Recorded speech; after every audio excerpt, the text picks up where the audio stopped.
Hey guys, so I'm drinking my Amare Happy Juice again. I don't even know what day it is today, but I skipped like 3 days between it because I was waiting for my shipment to get in. So I can't even say what day it is, but once again, I feel full of energy, full of motivation, and just ready to get things done.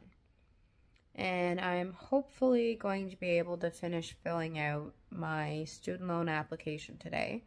I have been waiting and waiting to get it filled out, and I've been trying to get a hold of the college so that I can get some help with the application, as it asks a bunch of questions about the college and it asks a bunch of questions about the particular course that I'm going to be taking.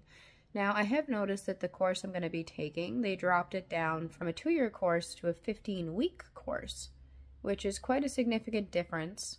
And in my opinion, that's awesome because it means I'll get through the course a lot faster. And that's the one I'm going for. And it is a distance learning class, so that means it's going to be done online. It is a computer systems information course, I believe. And it also shows you how to do mobile app development, which I think is awesome because I would absolutely love to know how to make like an Android app or something like that. So if you like this video, be sure to give it a thumbs up. Share the video, comment on the video, and make sure that if you subscribe, you turn on the notification bell so that you know when I've uploaded a new video.